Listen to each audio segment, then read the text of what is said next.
Hello and welcome to Matt Loves Eurovision. It's my Eurovision 2026 Top 35 countdown, number 18, Cyprus, Antigoni, Jalla.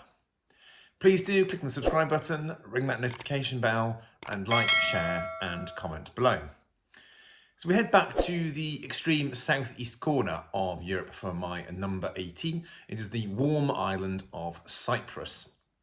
Now, they've been something of a mini powerhouse at Eurovision in recent years, but last year there was, well, at least it was a surprise to some, a surprising non-qualification.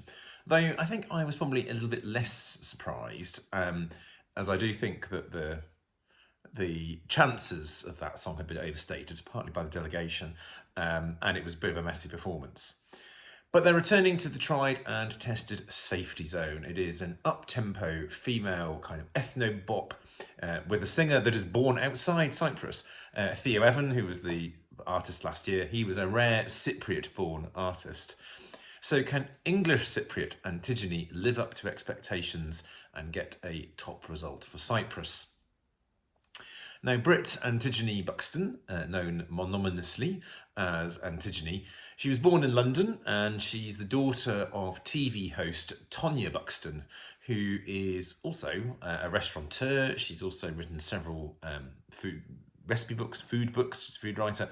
She's also been a regular commenter on a certain UK news channel, but it's probably best not to get into that. I don't think necessarily her daughter is the same.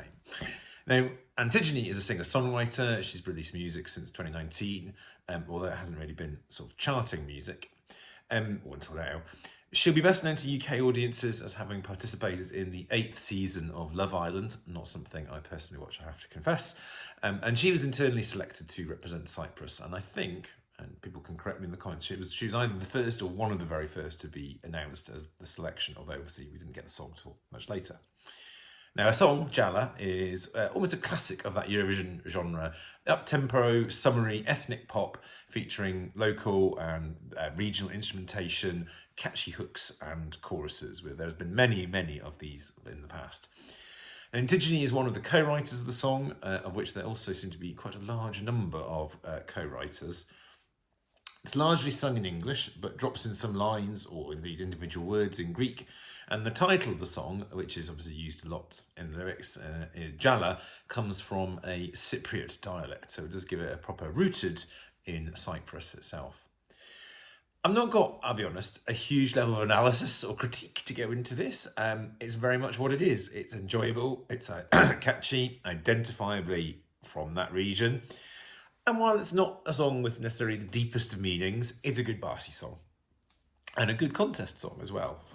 Now, as far as I've seen, Antigoni does seem to be able to sing this decently live. But for these sorts of songs, actually, where the lead singer will likely be doing at least some choreo, if not a lot of choreo, they've got the ability to use backing track these days, or cranking that up a bit more. Given that this, I think, is probably going to be aiming more at a public vote than a jury vote, I think nailing the choreography and getting the staging right, that trumps having kind of perfect or standout vocals. Now, this is popular with the fandom, of course.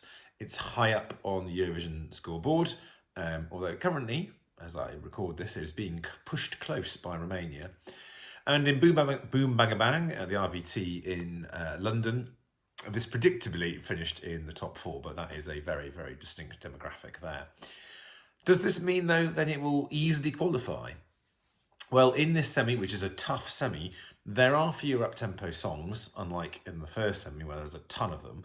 So you think that this could pick up plenty of televote on that basis. And you have the UK voting in this semi-final as well, which should also bring some points to Cyprus.